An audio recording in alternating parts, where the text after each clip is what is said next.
A graça e a paz, queridos. Muito bom estar com vocês aqui.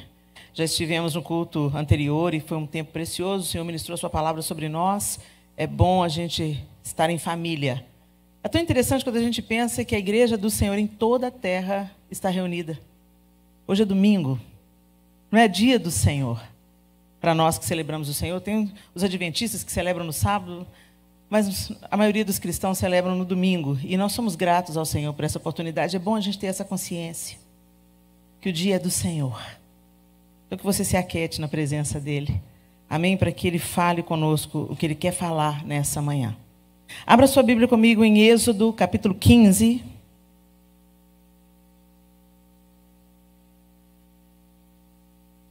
E nós vamos ler a partir do verso 22. Eu estou usando a nova versão transformadora, a NVT, é a minha versão. Êxodo 15, a partir do verso 22, a palavra de Deus diz assim: em seguida de quê? Quando você volta no início do capítulo, você vê a descrição do povo celebrando a travessia pelo Mar Vermelho. Então, eles tinham acabado de passar a pés enxutos pelo Mar Vermelho. Deus fendeu o mar e eles entraram, passaram pelo mar e foram livres da fúria de Faraó.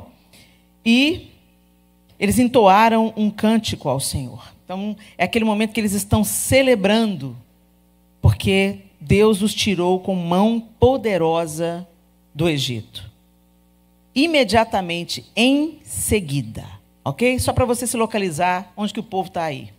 Em seguida, Moisés conduziu o povo de Israel do Mar Vermelho para o deserto de Zur.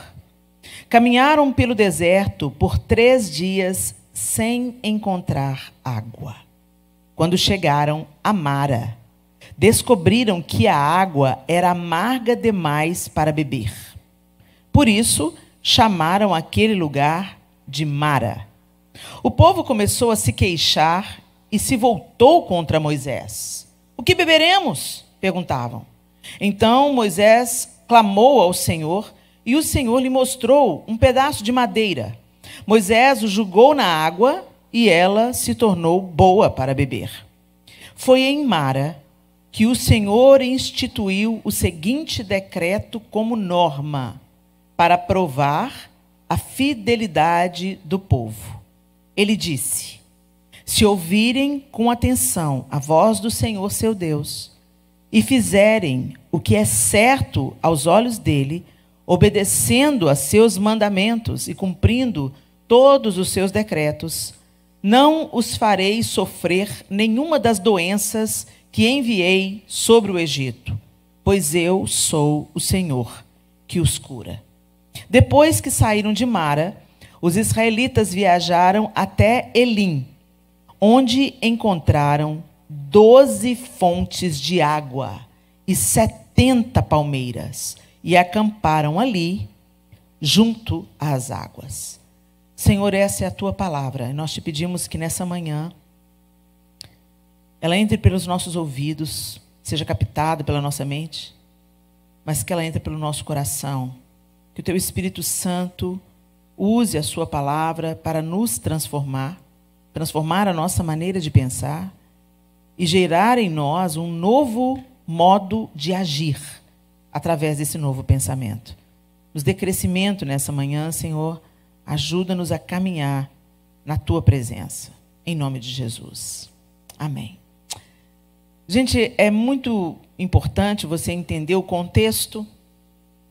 Quando o Senhor chama Abraão, na promessa que Deus faz a Abraão, que faria dele uma grande nação e tal, ele faz uma aliança com Abraão, e ele diz a Abraão claramente que o povo que iria descender dele seria levado ao Egito e seria escravizado por 400 anos. Olha que interessante. Deus já conta isso para Abraão. Abraão, Isaque, Jacó. Jacó era o neto de Abraão. Jacó, pai dos patriarcas, pai das tribos, pai de José. José é vendido pelos irmãos e vai parar no Egito. No Egito, ele se torna, depois da prisão, depois da perseguição, depois do poço, ele se torna o segundo homem em poder no Egito, ficando só abaixo de Faraó. E Deus dá um sonho para José, avisando que o povo iria passar fome. José, então, conta ao Faraó e eles começam a estocar parte do alimento que é produzido durante 7 anos, e após 7 anos a fome vem. E quando a fome vem, ela afeta toda aquela região. Não apenas o Egito, mas também Canaã, onde hoje é Israel. Então, quando acontece essa fome, os irmãos de José, aqueles que haviam jogado ele no poço, vêm para o Egito para comprar comida. Para resumir a história, depois você vai lá ler, se você não leu ainda, toda a família de Jacó, que agora já era Israel, vem para morar no Egito. Eles vieram para morar como escravos, gente? Não. Eles vieram para morar fugindo das fome, porque era a família de José. Então, quem vem é a família de José. Seus irmãos, seu pai, as esposas de seus irmãos, os filhos de seus irmãos. Vem toda a família de José. E eles habitam no Egito. Só que José governava e tudo era paz. Depois José morreu. Outro Faraó, que não conhecera José, subiu ao poder e a família de Jacó, a família de Israel, ia se multiplicando assustadoramente. Então, o povo de Israel, chamado também de os hebreus, se multiplicaram. Faraó temeu que aquele povo, sendo maior em número, conquistasse a terra, se levantasse contra eles. Então, ele começou a submeter esse povo. 400 anos, então, o povo habitou no Egito. Então, você pensa comigo, por 400 anos, eles absorveram a cultura local. O Egito era um país que nada tinha a ver com as práticas que Deus havia revelado a Abraão, Isaque e Jacó. O Egito era um país idólatra, de muitos deuses, de práticas completamente diferentes dos hebreus. E esse povo cresceu ali, ouvindo, com certeza, pela tradição oral, quem foram os patriarcas, quem eram os filhos de Jacó. Eles foram ouvindo a história do Deus de Abraão. Mas, ao mesmo tempo que eles ouviam, com certeza pelos pais, pelos avós, pela tradição oral, o ensino de Abraão, a experiência de Abraão, Isaque e Jacó, eles também estavam no meio da idolatria do Egito, no meio dos costumes do Egito, no meio da perversão do Egito, que nada tinha a ver com aquilo que Deus ordenara. Então, Deus tinha acabado de tirar esse povo desse contexto. E enquanto Deus estava executando, mandando as pragas para o Egito, ele não estava apenas punindo, tentando convencer Faraó. Porque o texto bíblico diz que o próprio Deus endureceu o coração de Faraó. Mas não faz sentido, Helena. Se Deus manda Moisés libertar o povo, por que Deus endurece o coração de Faraó? Porque Deus não estava apenas libertando o seu povo, Deus estava executando juízo. Cada praga corresponde a uma divindade egípcia. E a última praga, punindo a divindade de Faraó, porque Faraó era visto pelo próprio povo como uma divindade. Então o anjo da morte mata o primogênito de Faraó. Então Deus estava executando o juízo. Tanto tempo aquele povo vivendo ali, multiplicado ali, com seus costumes ali, e não houve conversão do Egito. Não houve uma mudança de coração do Egito. O Egito não se voltou para um único Deus, o Deus de Abraão, Isaque e Jacó. O Egito continuou adorando os seus deuses. Gente, Deus, antes de executar juízo, Ele sempre dá uma oportunidade para que as pessoas se convertam a Ele. Ele sempre faz a mensagem chegar de alguma maneira. Ele nunca executa juízo simplesmente do nada. Quando você vai lendo a história bíblica, você vai vendo, Deus manda o profeta e depois Ele manda o juízo. E esse povo ficou ali 400 anos. Vocês acham que os egípcios não ouviram aquilo que eles criam? Não ouviram a história de Abraão, de Isaque e de Jacó, de como Deus tinha se apresentado a eles? mas o Egito abraçou os seus deuses. Então, cada praga do Egito, ela corresponde a uma divindade egípcia. Deus estava executando juízo sobre o Egito. E quando ele tira o povo e passa com eles pelo mar, Deus começa a se apresentar a este povo. Eles conheciam o Deus de Abraão, Isaac e Jacó. E Deus estava falando com eles: agora eu sou o seu Deus. Por isso, quando começa os 10 mandamentos, fala: eu sou o Senhor, o teu Deus, que te tirou da terra do Egito, da terra da servidão. Somente a mim adorarás, e só a mim prestarás culto. O primeiro mandamento é esse. Por que ele tinha que falar isso? Porque eles estavam cheios de deuses. Eles estavam contaminados com a idolatria da terra. E aí, aqui, tinha acabado de acontecer uma... Gente, todos esses tinham visto a manifestação do poder de Deus no Egito. Sim ou não? As 3 primeiras pragas, o povo hebreu sofreu junto. Mas a partir da 4ª praga, Deus faz separação. Atingiu os egípcios e não atingiu os hebreus. E eles viram com seus olhos o poder de Deus. Sobretudo, a última praga, que foi o anjo da morte. Eles escaparam da morte pelo sangue aspergido na porta, o que já era a indicação do que o próprio Deus faria para a nossa remissão de pecados. O Antigo Testamento é a promessa, a profecia para o Novo. Toda a Bíblia é a Escritura Sagrada. Essa história de que você está ouvindo por aí, que só o Antigo... Nós estamos na Nova Aliança, sim. Mas o Antigo Testamento não foi invalidado. O próprio Jesus disse: eu não vim revogar a lei, mas vim cumpri-la. Então, cuidado com essas pessoas que falam que o Antigo Testamento não vale mais. Toda a Escritura. Quando Jesus falava das Escrituras, citava as Escrituras, errais não conhecendo as Escrituras, quando ele se mostra no caminho de Emaús, e falando as Escrituras, expondo-lhes as Escrituras, ele está falando do Antigo Testamento.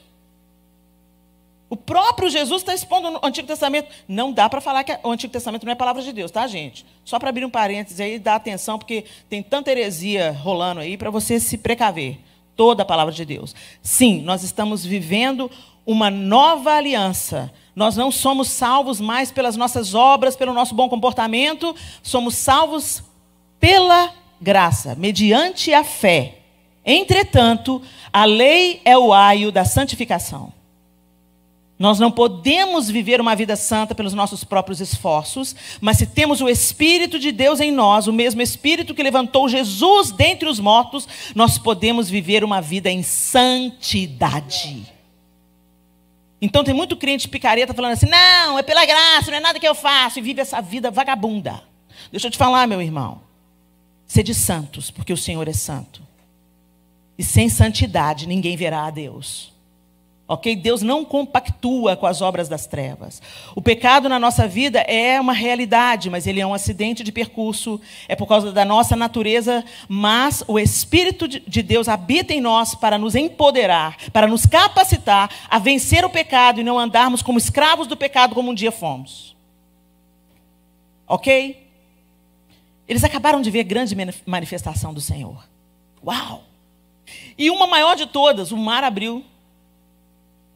Gente, quando a gente pensa nisso, o mar fendendo para o povo passar junto, quando eles chegam do outro lado, eles são tomados de alegria. Quando eles veem Faraó vindo atrás, eles começaram a temer, o mar fecha.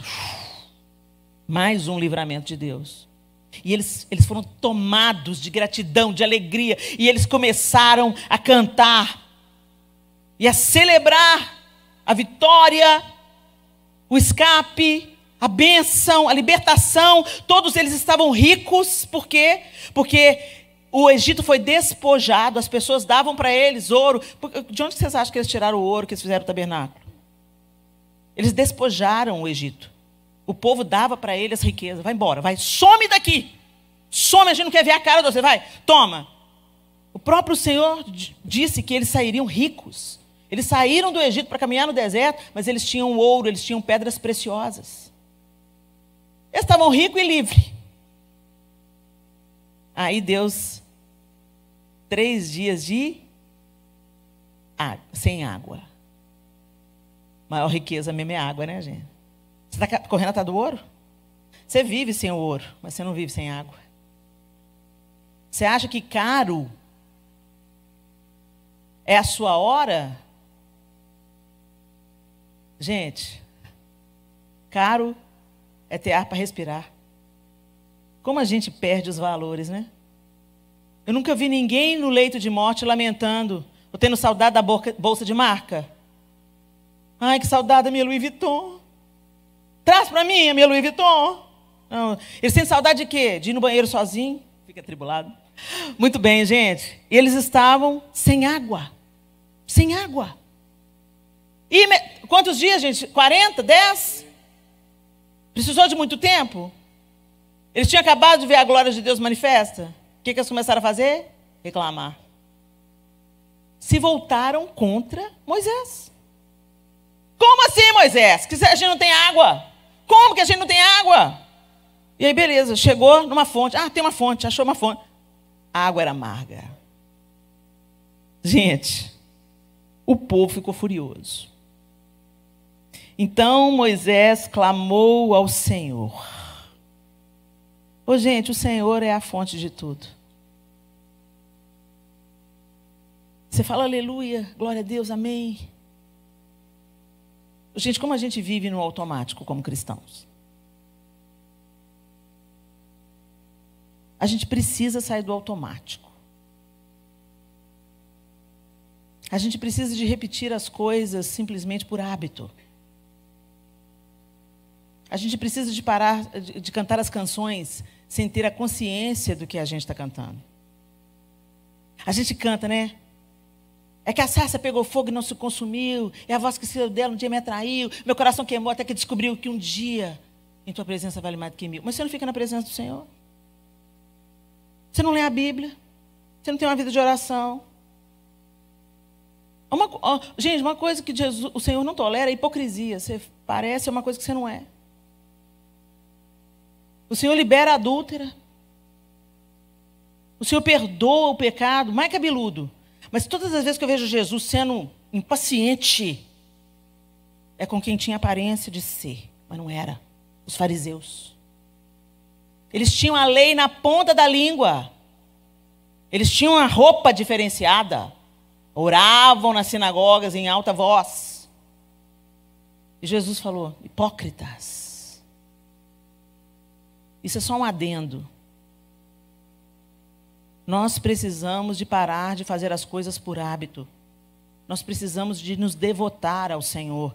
Nós precisamos de cantar aquilo que a gente está vivendo e de pregar aquilo que a gente está vivendo. Pelo menos perseguindo, gente. Não é que a gente seja perfeito, todo o tempo a gente esbarra na nossa humanidade e a gente fracassa todo dia. Mas é por isso que a gente precisa mais e mais se chegar a Deus e não nos conformar de viver uma vida apenas de aparência religiosa. Esse povo tinha acabado de ver uma grande manifestação de Deus. E diante da primeira adversidade pós-saída do Egito, eles reclamam. A gente é igualzinho. Vocês acham que... Quando eu era adolescente, eu lia a trajetória do povo rumo a Canaã, eu falava, que povo incrédulo, que povo reclamão. Que povo é esse? Tiveram que ficar 40 anos andando no deserto porque não creram. Chegaram na porta de Canaã. O Senhor falou, eu vou entregar a terra. Mas quando eles foram espiar a terra, 10 voltam falando, não vão não, que a gente vai ser consumido igual o gafanhoto.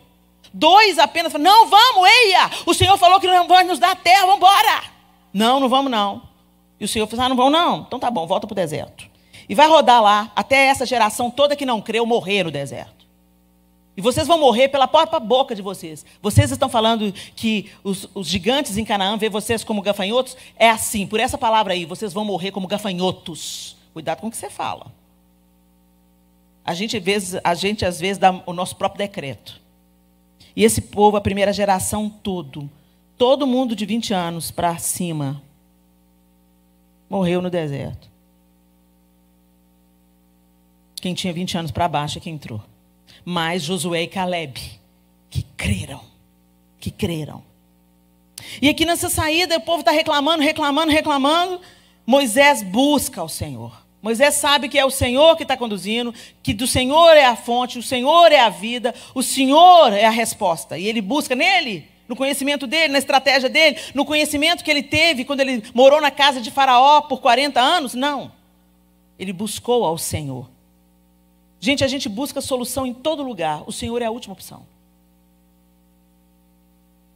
Está faltando dinheiro, a gente quer resolver com as nossas próprias forças. Está com um casamento difícil, a gente quer resolver com as nossas próprias forças. Nós somos orgulhosos demais, autossuficientes demais, independentes demais. E isso nos mata. Quanto mais a gente se achega ao Senhor e depende do Senhor, mais nós vamos experimentar do seu amor, da sua proteção, do seu sustento e do seu aprendizado. Enquanto o Senhor permite que a gente passe por momentos difíceis, Ele também nos corrige, nos disciplina, nos aperfeiçoa. Nada será desperdiçado. Mas quando a água é amarga, o Senhor é a resposta. E Moisés se volta para o Senhor. A água é amarga, Senhor. Estamos todo mundo com sede. Quando chegamos, a água é amarga. E o Senhor instrui que ele lance. Algumas traduções dizem que é um arbusto, outras traduções dizem que é uma árvore, e aqui nesse texto está dizendo que é uma madeira, né? Um pedaço de madeira. E imediatamente a água se tornou boa para beber. Eu gosto dessa tradução que fala que era uma madeira, porque me lembra o madeiro.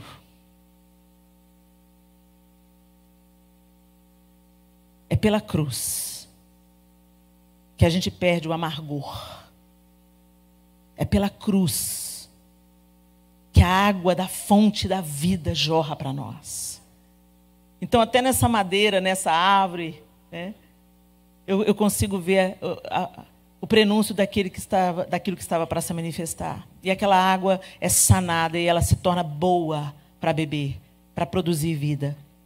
E aí o Senhor fala, é tão interessante que fala, foi em Mara, foi no lugar da dificuldade, foi no lugar da água amarga, foi ali que o Senhor instituiu o seguinte decreto como norma, para provar a fidelidade do povo. Ele disse no verso 26, se ouvirem com atenção a voz do Senhor, seu Deus, e fizerem o que é certo aos olhos dele, obedecendo a seus mandamentos e cumprindo todos os seus decretos, não os farei sofrer nenhuma das doenças que enviei sobre o Egito, pois eu sou o Senhor que os cura. Às vezes a gente pensa que o Senhor é a nossa cura quando a gente está doente, né? A gente busca a cura do Senhor para, às vezes, uma dificuldade física, a manifestação de uma doença no nosso físico. Mas, gente, o Senhor é o Deus que nos cura completamente. É o Deus que cura as nossas dores do passado. É o Deus que cura os nossos relacionamentos quebrados. É o Deus que cura nosso sentimento de inferioridade. É o Deus que cura a nossa carência. É o Deus que satisfaz. Ele é o Deus que satisfaz. Por que a gente vive com sede então, gente? Que a gente bebe de um tanto de poço, mas não bebe da fonte da água da vida. Quando ele fala, se vocês obedecerem aos meus mandamentos, gente, todos os mandamentos e estatutos de Deus, ordenanças de Deus, tanto no Antigo Testamento quanto no Novo Testamento, nós que nos beneficiamos dela. Elas produzem vida em nós. Deus não é mais santo se eu viver uma vida de santidade. Ele está estabelecido. Quando eu escolho o caminho da obediência, da santidade, eu me beneficio, eu desfruto dessa vida. Eu vivo essa vida abundante. A obediência não é um fardo, é uma alegria, porque eu percebo que amar a Deus não é falar que eu amo, mas obedecê-lo, e a vida dele flui para mim. No culto anterior a gente falou sobre isso, em João 15. Ele é a videira, nós somos os ramos. Se vocês estiverem em mim e eu estiver em vocês, vocês darão muito fruto. Mas para eu estar em Jesus, eu tenho que viver em obediência, em concordância com Ele. Eu não posso ser um ramo pendurado na videira. Se eu estou enxertado na videira, a vida da videira é a minha vida. O que move a videira me move. Eu vivo como Jesus viveria. Gente, isso que é ser cristão. Não é frequentar uma comunidade de fé toda semana, não. Frequentar uma comunidade de fé durante o fim de semana faz parte da celebração de ser cristão os outros 6 dias da semana. Mas muita gente vem para a igreja apenas para desfrutar da igreja e não para ser igreja. Você está aqui, meu irmão, na Canaã, para ser parte dessa família, para ser parte desse corpo. E uma família não é um pai e uma mãe arrastando um bando de filho parasita, que não sabe lavar uma louça, que não sabe tirar o prato da mesa e pôr na cozinha. Para uma família dar certo, todo mundo tem que cooperar. Todo mundo tem que participar. É um corpo. É uma... Se não tem... Onde tem um folgado, tem sempre um sobrecarregado. E Deus não nos chamou para ser família nesse modelo, não, gente. Deus deu o seu próprio filho. Jesus deu a sua própria vida. E você está aí só no receber. Só quer receber, Jesus. Não. Não, gente. O sentido principal do cristianismo é dar. Dar o seu tempo. Dar a sua vida. Servir com o seu dom, com o seu talento. Servir com a sua possibilidade. Ah, mas eu não sei cantar. Não sei tocar. Não sei fazer teatro. Com coisa que servir a Deus, eu sou artista. Tem um tanto de artista que pensa que é servo de Deus, mas não é nada. Está só tentando fazer do púlpito uma cura para a sua alma necessitada de aprovação humana. Quem tem um coração de servo, entende que a guitarra é tão importante quanto a vassoura. Quem tem um coração de servo, entende que a plataforma é tão importante quanto o hospital. Quanto aquele lugar que ninguém quer ir. Isso é ser igreja, é ser participante. Deus já está dando um spoiler do que ele tinha para fazer nesse povo. Ele tirou o povo do Egito, agora ele tinha que tirar o Egito de dentro do povo. Por isso que ele começa aqui em Mara. Depois ele conduz o povo para o Sinai, onde ele vai dar os mandamentos, com detalhes e tal. Mas a gente já vê naquela história que quando Moisés desce do monte, o que está o povo fazendo? Um bezerro de ouro. Esse bezerro de ouro veio do nada? Não, veio de abraçar a cultura no Egito. Veio da mentalidade do Egito. Meu irmão, minha irmã, Deus te trouxe para a igreja. Deus te tirou do mundo. Agora Ele precisa tirar o mundo de dentro de você. Ele precisa de tirar o mundo de dentro de você. E normalmente quando a gente pensa em mundo, a gente pensa em pornografia, adultério, fornicação, drogas. Não, gente. Mentira. Inveja. Cobiça. A cobiça é idolatria, sabia? A cobiça é idolatria. O povo de Israel no Egito fez um ídolo de ouro. Eles já tinham saído do Egito. Eles já tinham visto os feitos do Senhor. Mas dentro deles, a estátua de ouro estava lá. E ela se tornou manifesta. Vocês têm um Deus nessa área aqui. Ele se chama Mamon. Vocês trabalham para viver, gente. E não vivem para trabalhar. Você vive para a glória de Deus.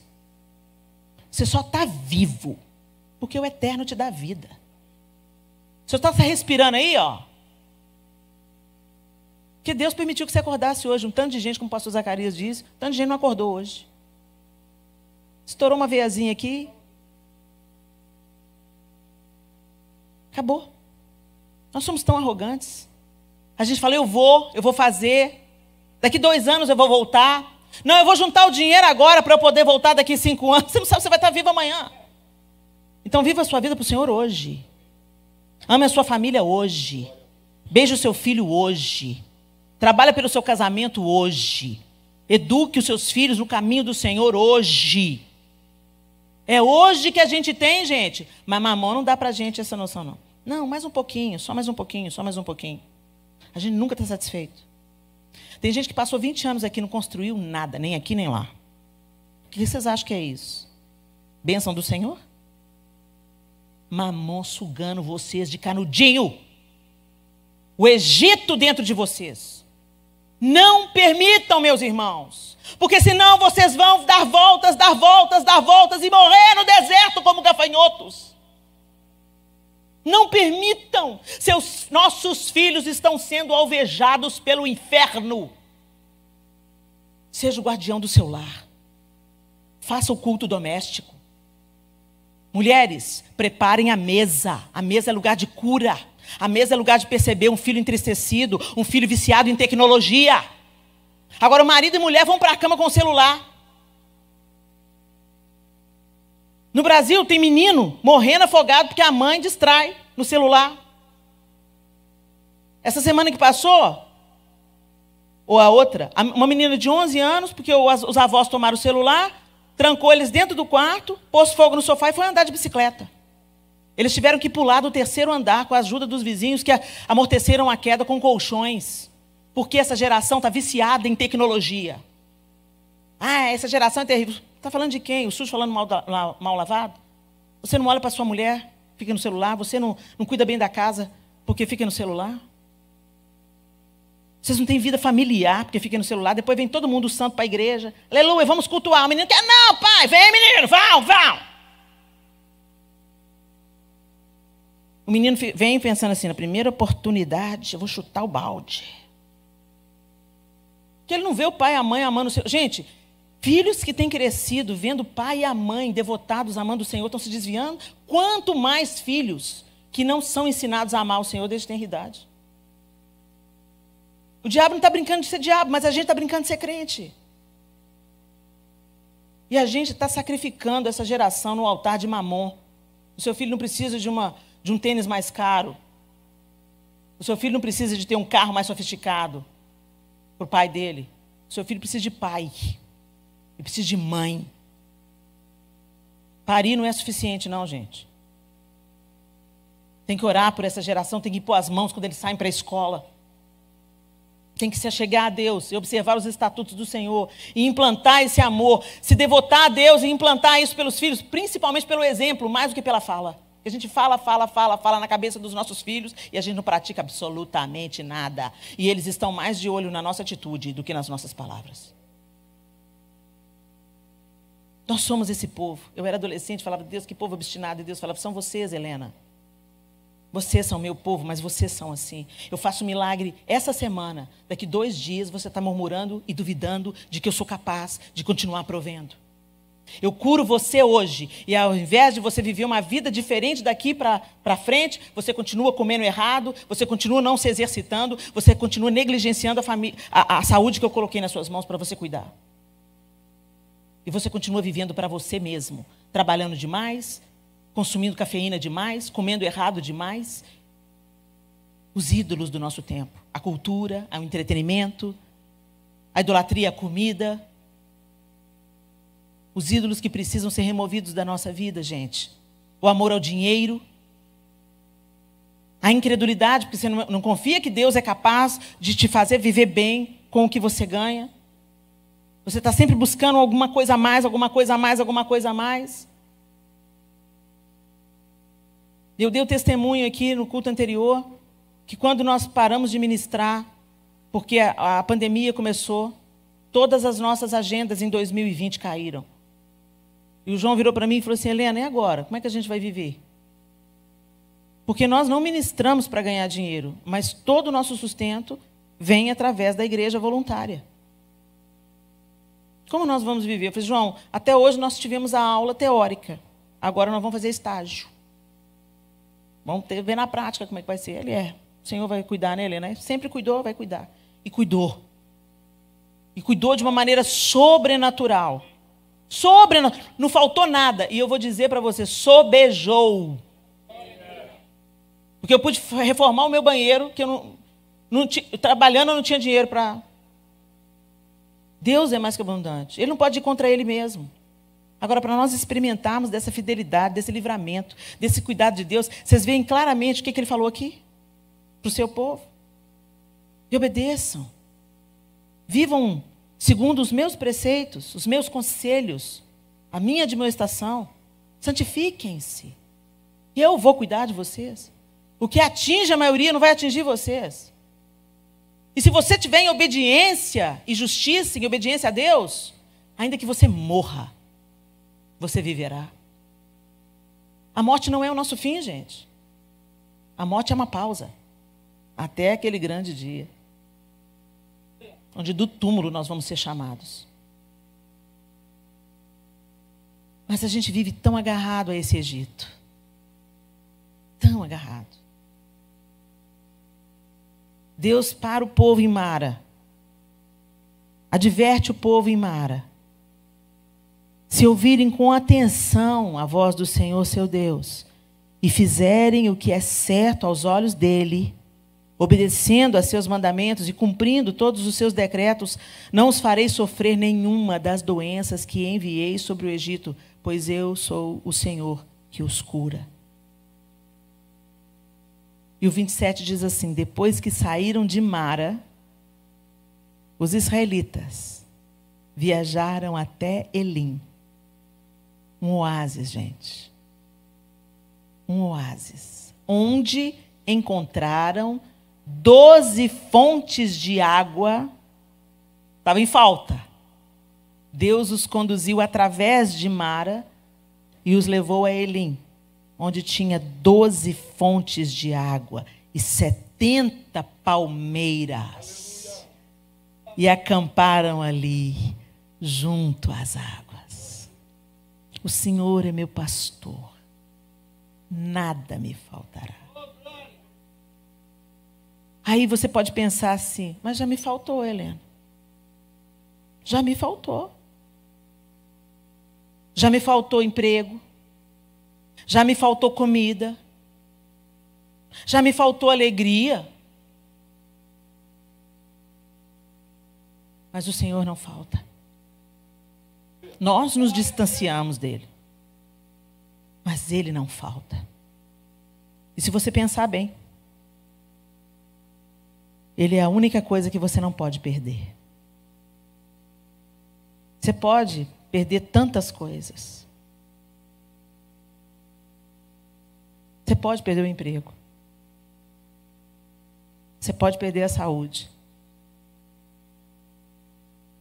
Você pode perder a alegria por um tempo. Mas ele é a única fonte. Ele é o único que pode restituir, que pode cuidar, que pode prover. A vida vem dele. Nós só estamos vivos por causa dele. Tem pessoas, gente, que moram na rua. Elas não têm nada. A roupa do corpo elas têm. Às vezes um colchão. Mas a vida está nelas. E onde a vida, a chance de recomeço. Onde a vida, a esperança. Onde a vida, o Senhor pode mudar a história. Mas quando acaba a vida,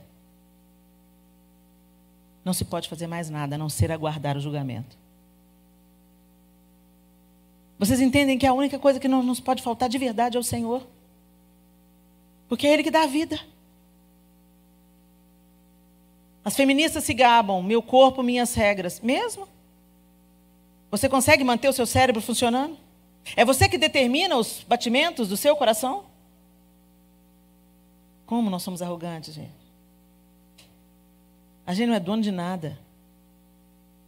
Um dia sua vida está jóia, está boa. No outro dia você descobre um diagnóstico. E aí tudo passa por uma reavaliação. E graças a Deus quando vem o diagnóstico.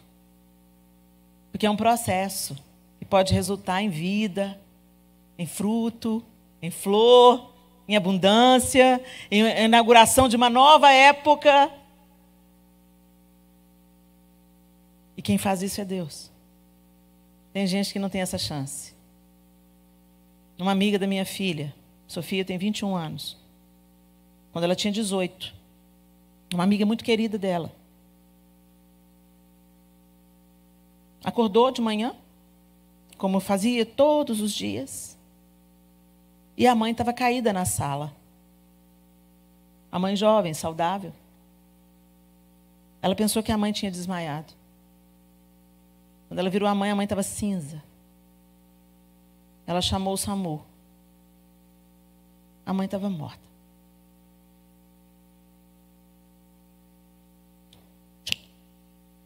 Desligou. Deus tem todos os nossos dias nas suas mãos. Não sejamos arrogantes. Removam os falsos deuses dos seus corações. Não se utilize da igreja, seja a igreja. Não seja apenas parideira, seja mãe. Não seja apenas o provedor, seja pai. Não seja apenas o frequentador de um grupo social, seja irmão. Cuidem uns dos outros. Pessoas são mais importantes do que coisas.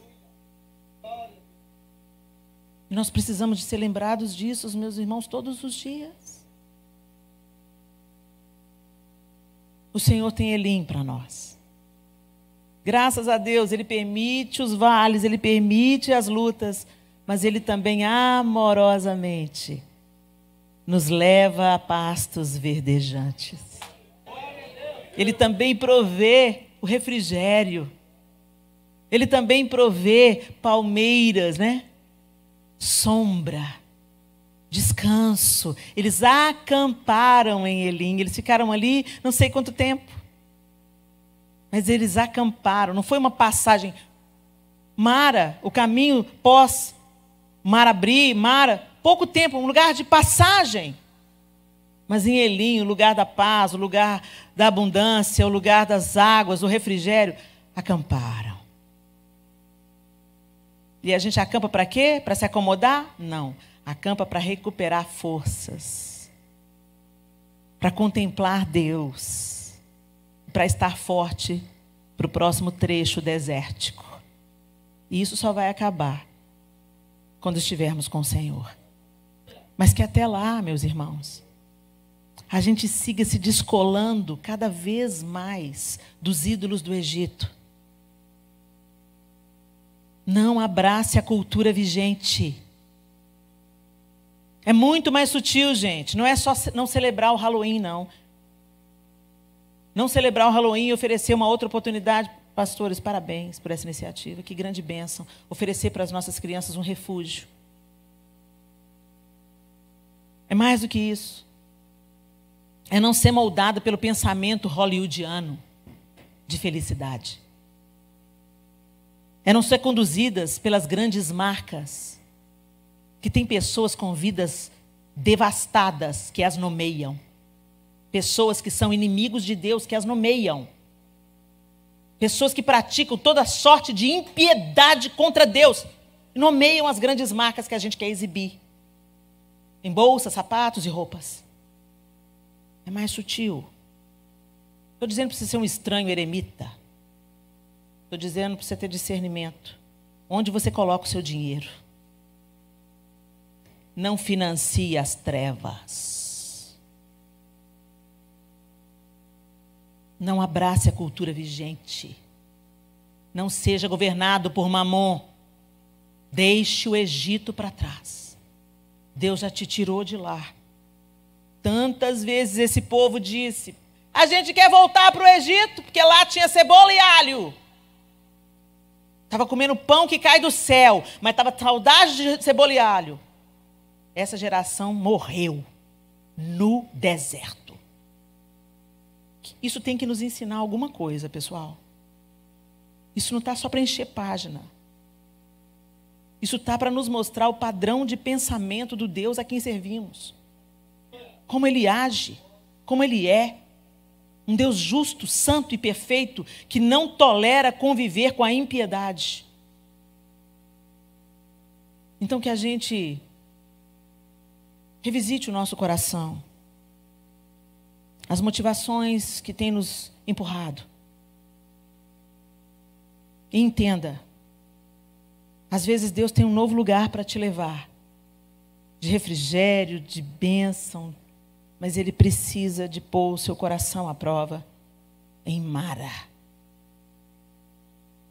nas águas amargas, para tirar o Egito de dentro de você. Feche os seus olhos.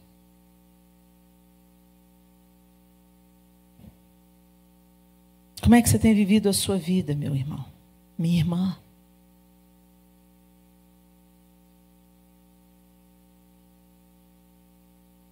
Às vezes nós prestamos tanta atenção nos pecados que são óbvios, mas não são montanhas que nos derrubam. São pedras pequenas. Aquelas nas quais tropeçamos são pequenas. E o Senhor está nos chamando, no meio de um tempo tão difícil, a nos aproximarmos desse relacionamento com Ele. Chegarmos mais perto. Chega mais perto. Só o Senhor tem palavras de vida eterna. Por que a gente está procurando em outros lugares? Os discípulos disseram: para onde iremos nós, Senhor? Só Tu tens as palavras de vida eterna. Mas nós estamos buscando em tantos outros lugares. A gente diz que é discípulo de Jesus, mas a gente tem buscado em outras fontes.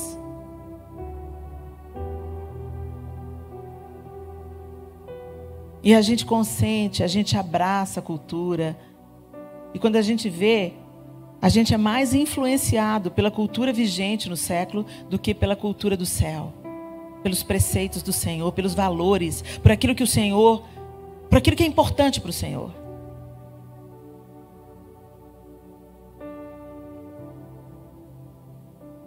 O Senhor nos tirou do mundo. Agora precisa de tirar os interesses do mundo do nosso coração. O que é primazia para o mundo não é primazia para Deus. Status, poder, dinheiro. A gente se importa com o bairro que a gente mora, com o carro que a gente dirige, com as roupas que os nossos filhos vestem, com as roupas que a gente veste. A gente posta nas redes sociais uma aparência de vida glamurosa.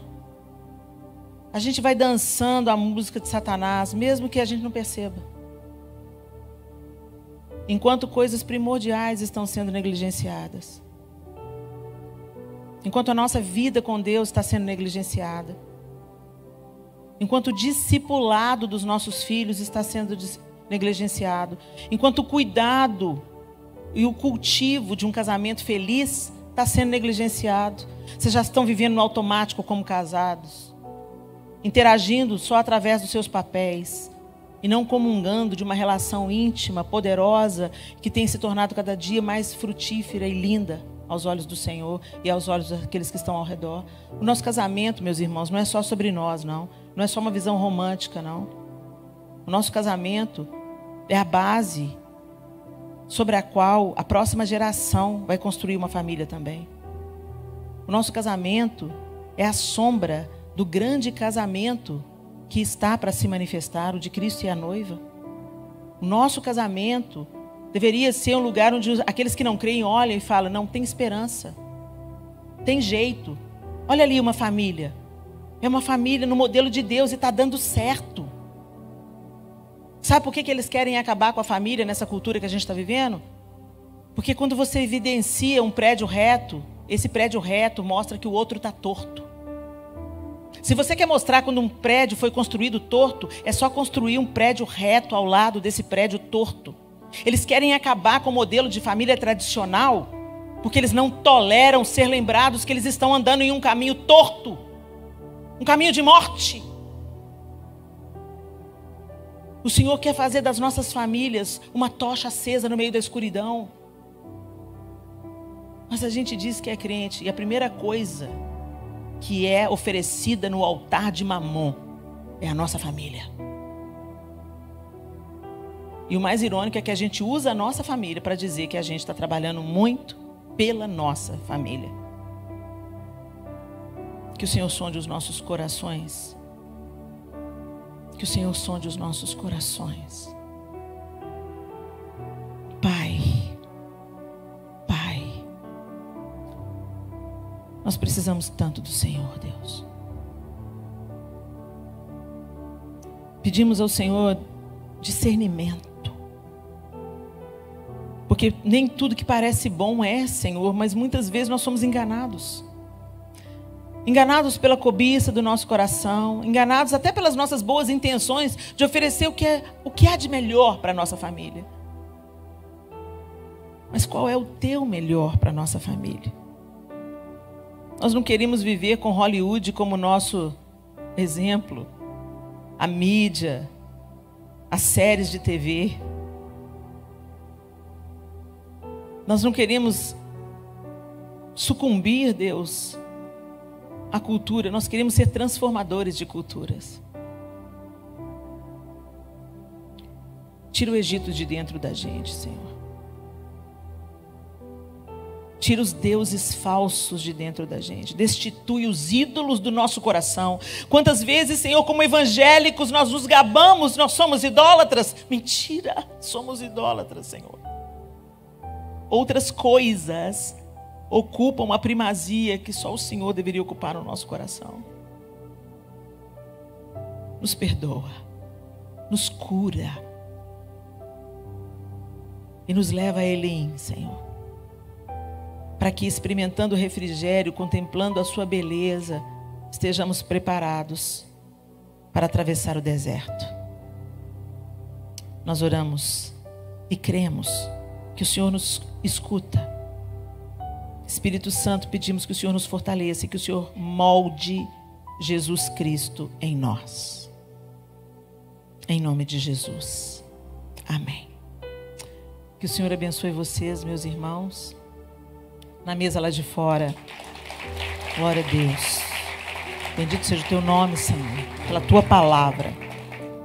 Lá fora ali atrás tem o livro da pastora Micheline Farias. Ela é psicóloga, pastora, minha amiga querida. Eu prefaciei esse livro, O Seu Próprio Tapete Vermelho, que fala justamente da gente perceber que muitos tapetes vermelhos que a vida coloca para nós vem em forma de adversidade. Deus não desperdiça nada, meus irmãos. E Ele sempre visa o nosso aperfeiçoamento. O apóstolo Paulo orava pela igreja na Galácia, se eu não estou enganada. Ele dizia, eu gemo por vocês até que Cristo seja formado em vocês. E eu oro para que a palavra que Deus colocou na minha boca gere transformação no seu pensamento, que redunde em novas decisões e atitudes na sua vida prática, em nome de Jesus, e que o Espírito de Deus nos faça praticantes e não apenas ouvintes da sua palavra. Deus abençoe a todos.